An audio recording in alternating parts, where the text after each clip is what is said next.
Iran के बारे में उन्होंने बताया कि नेतन्याहू ये बात करने के लिए गए हैं कि आप जो भी बात करें उसमें इनका मिसाइल जो मिसाइलें हैं जो ईरान के पास, वो उसको बातचीत में जरूर रखिएगा, क्योंकि न्यूक्लियर मालूम है कि ये लोग कंट्रोल कर लेंगे ईरान का, लेकिन ईरान की मिसाइलों का क्या करेंगे, ये सबसे बड़ी चिंता जो है वो इजराइल की है। और वो ईरान कहता है this is not on the table, this is non negotiable.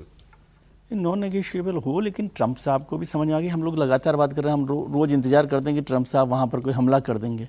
वो हमला नहीं करने वाले हैं, वो उसको इतना दबाव बनाकर रखना चाहते हैं कि हमला नहीं हो और बात भी थोड़ी सी बन जाए। उसमें एक बात यही होगी कि न्यूक्लियर वाला जो पूरा प्रोग्राम है उस पर क्या नेगोशिएट हो सकता है, ताकि ट्रंप साहब ये कह सके कि देखिए मैंने ईरान को इस पर मना लिया। इजराइल की चिंता इसीलिए क्योंकि अभी आपने 2 दिन पहले भी एक खबर चलाई थी जिसमें कहा कि भाई वो तो 2000 मिसाइल एक साथ चला सकता है। बिल्कुल।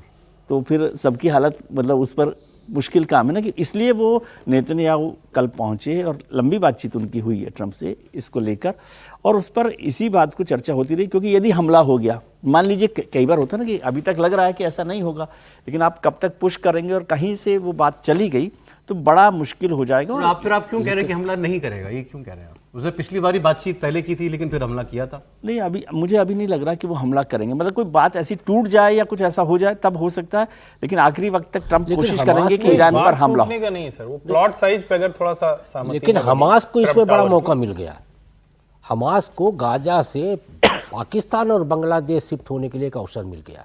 जितना ये डिले कर रहे हैं ना, वो वहाँ से शिफ्टिंग कर रहा है। अब देखिए, ढाका और कराची के बीच में जो विमान सेवा बंद थी, कट्टरपंथियों के दबाव के चलते वो विमान सेवा भी शुरू हो गई। तो मुझे ये लगता है ये जो ईरान और आपके अमेरिका और इजराइल के बीच में चल रहा है, उसको पता है हमास को कि हमें कहीं ना कहीं बहुत बड़ा खतरा पैदा होने वाला है, इसलिए वो अपना पूरा का पूरा जो सिस्टम है ना वो शिफ्ट कर रहा है। कहाँ? पाकिस्तान और बांग्लादेश में। तो मुझे लगता है ये बड़ा घातक स्थितियां पैदा होंगी इनके तनावपूर्ण स्थितियों के चलते। अच्छा, ईरान से न्यूक्लियर इंस्टॉलेशंस को लेकर के एक तस्वीर जो है वो सामने आई है, जिसमें ईरान के न्यूक्लियर ठिकानों को मिट्टी से ढका हुआ दिखाया गया है, जिसकी एंट्रेंसेस पूरी तरीके से बंद कर दिए ईरान ने। ये दिखाया गया है, तो इसको ये इस तौर पर देखा जा रहा है कि ये इन्होंने संभावित हमले से बचने के लिए अपनी न्यूक्लियर ठिकाने जो हैं वो उन्होंने मजबूत कर दिए हैं। लेकिन एक ईरान के व्यक्ति ने एक बड़ी एक बात कही जिस पर दुनिया चिंतित होगी। उन्होंने कहा हमारा ये न्यूक्लियर छोड़ो, सऊदी अरब न्यूक्लियर बम बना चुका है, ऐसा ईरान के एक व्यक्ति ने कहा। वो बयान है, सुना दीजिए।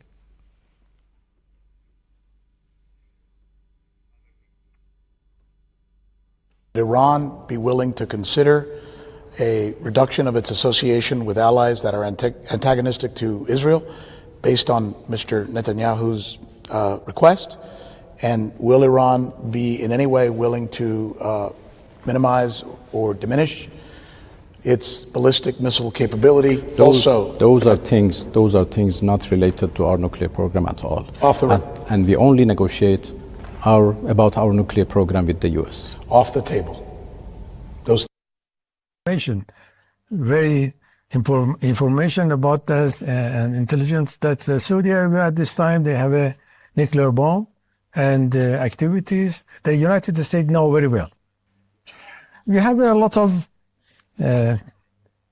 information from the other Arab countries. For example, some Yemeni working inside the site of the nuclear inside the Saudi Arabia. तो ये कह रहे हैं अमेरिका को मालूम है कि सऊदी अरब न्यूक्लियर बम बना चुका है। ये IRGC के कमांडर रहे हैं। बिल्कुल, अगर ये स्टेटमेंट दिया इन्होंने तो निश्चित रूप से अमेरिका के लिए चिंता की बात होगी कि भाई अमेरिका जिस तरीके से ईरान को दबा रहा है कि भाई आप न्यूक्लियर हथियार नहीं बना सकते, और सऊदी अरब बना रहा है, और सऊदी अरब और पाकिस्तान का क्या संबंध है ये भी अमेरिका को पता है। फिलहाल मुझे लगता है कि जिस तरीके से ईरान और अमेरिका की जो बातचीत चल रही है उसमें ईरान ने बहुत स्पष्ट बोल दिया है कि भाई परमाणु के मामले में हम आपकी बात सुनने को तैयार है, लेकिन बैलिस्टिक मिसाइल की जो आप जिक्र कर रहे हो कि हम उसका उत्पादन नहीं कर सकते, वह किसी भी स्थिति में कंट्रोल नहीं होगा, वो हमारे आत्मसुरक्षा के लिए, और मुझे लग रहा है कि उसके ऊपर बातचीत नहीं हो रही। इजराइल के प्रधानमंत्री कम से कम 4 घंटे उन्होंने बातचीत की है ट्रंप के साथ, और उन्होंने कहा है कि भाई जो भी निर्णय लेना है आप जल्दी लीजिए, क्योंकि हमास और हिजबुल्लाह को लेकर भी उनकी अपनी चिंताएं वाजिब है। फिलहाल अभी जिस तरीके से ट्रंप ने बहुत इस मामले को बहुत हल्के से लिया है कि अभी बातचीत चल रही है, प्रस्ताव आने दीजिए, उसके बाद तय करेंगे हमला करना है कि नहीं करना है। जितना समय ये ईरान को दे रहे हैं, ईरान उतना ही मजबूत होता जा रहा है और अमेरिका उतना ही कमजोर हमले की स्थिति में जा रहा है। आने वाले समय में अमेरिका के लिए बहुत मुश्किल होगा कि लंबा समय देने के बाद वो ईरान पर हमला कर सके। अब देखिए, इस पर तो रोज ट्रंप का एक नया बयान आ जाता है, उसमें धमकी भी होती है और डिप्लोमेसी की बात भी होती है।